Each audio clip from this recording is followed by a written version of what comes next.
Welcome to From A to Zealing. I'm your host, Alex. The South Florida real estate market, it's been an absolute roller coaster lately. For months, it feels like everyone, buyers, sellers, you name it, has been trying to figure out which way is up. Well, this week, we're cutting through the noise. We've got the latest data, and we're going to answer the one question that is on everyone's mind. And that question is this: is South Florida officially a buyer's market? I mean, you've probably felt it, you've heard the whispers around town, but now the data is in. It's time to get a definitive answer. Has the power really shifted back into the hands of the buyer? Well, the answer is a huge, resounding yes. Get this. The Miami-Fort Lauderdale-West Palm Beach area now has a 9.7-month supply of homes for sale. That is staggering. It's the highest of any large metro in the entire country. And just so you know what that means, a normal balanced market has maybe 5 to 6 months of supply. So yeah, this isn't just a little shift. This is a total sea change. So the big question is, how did we even get here? To really get a handle on what's happening locally, we've got to zoom out and look at the national picture first. Because what's happening in South Florida, well, it's a completely different story from what's happening in the rest of the country. It's actually a pretty fascinating contrast. According to Zillow, the total value of the U.S. housing market just hit a new record, $55.1 trillion. But while the rest of the nation is gaining value, Florida has become this massive outlier. Over the last year, our state's housing market has lost $109 billion in value. That's the single biggest drop in the entire country. That affordability edge that fueled our big boom, it's been fading, and now we're really starting to feel the consequences. And when you zoom into our local market, the numbers are just as stark. The median list price, down 5.7%.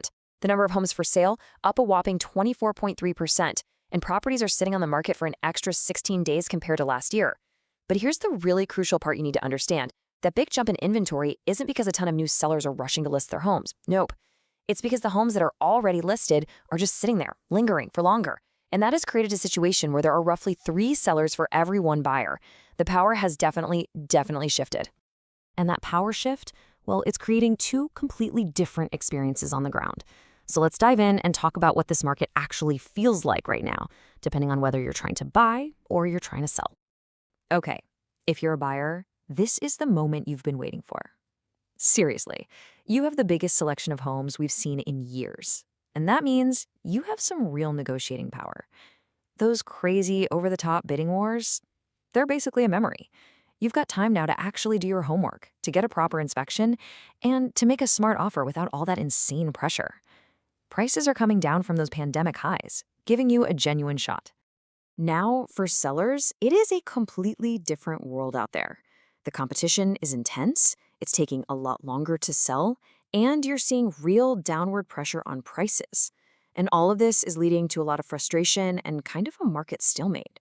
In fact, according to Newsweek, the number of properties that were pulled off the market, delisted, was up an incredible 57% in July compared to last year. It's clear that sellers are realizing they just can't get last year's prices, and a lot of them are deciding to just pull back and wait.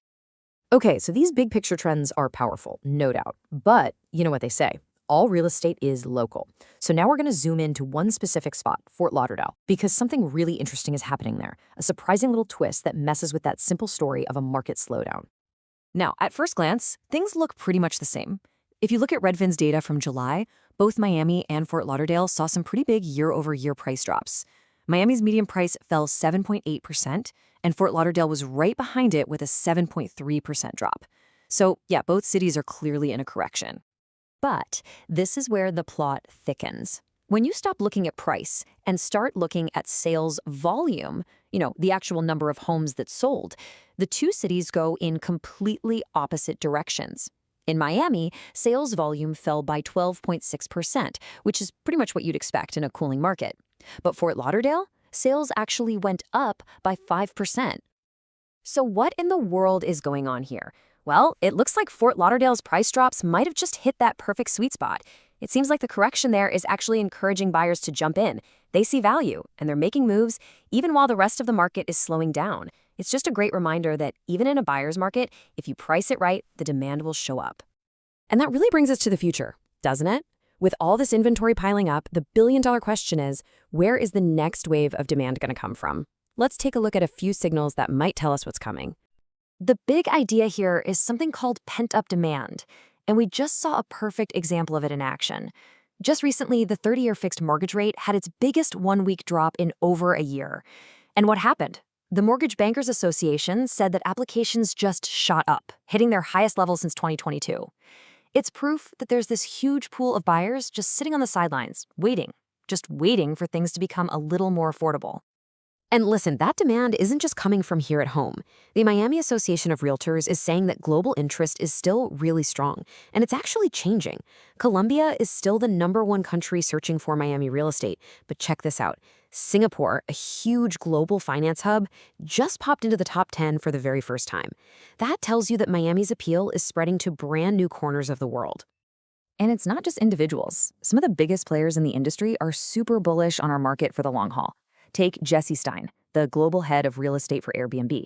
He recently said that Miami is one of their absolute favorite markets in the entire world. And the reason why is pretty simple. Miami has actually welcomed short-term rentals, unlike a lot of other big cities. That has sparked the development of more than 15,000 new condo units that are all being built specifically with that rental flexibility in mind. But it's not all sunshine and roses. There's a pretty big storm cloud on the horizon that anyone in the condo market, whether you're buying or selling, absolutely needs to know about. Okay, so there's new state legislation that was passed after the tragic Surfside collapse, and it's now fully in effect. It forces older buildings to have strict safety inspections. But here's the real kicker. It also says that condo associations must fully fund their financial reserves. For decades, many buildings have been waiving that rule, but not anymore. And the result of all this? Owners in a lot of these older buildings could be facing massive special assessments to get their reserves where they need to be. And that is creating a ton of financial pressure and uncertainty for everyone involved. All right, so we've gone through the big picture, the local trends, and some of the potential roadblocks. So let's boil all of this down. What does this mean for you? What's your next move? Okay, let's start with the buyers. Look, this is your moment. You need to leverage that negotiating power. But, and I can't stress this enough, you have to do your homework, especially on older condos. That means getting the association documents, digging into the budget, and really understanding the health of their reserves. Now, for the sellers, the advice is simple, but it is absolutely essential. You have to price your property based on today's reality, not on last year's peak. It's that simple. With this much competition, a realistic price is your only real weapon to stand out and get a serious offer. And that really leaves us with one big final thought. You've got this incredible force of pent-up demand just simmering under the surface, waiting for any good news. And it's colliding head-on with falling prices and the highest inventory in the country. So the question is South Florida right on the edge of a tipping point? A moment where affordability finally improves just enough to unleash that next big wave of buying? That is the story we're going to be watching very, very closely. And that's your comprehensive look at the market for the week of September 8th. For a deeper dive, visit us at GetZelling.com. I'm Alex, and this is From A to Zelling. Join us next week.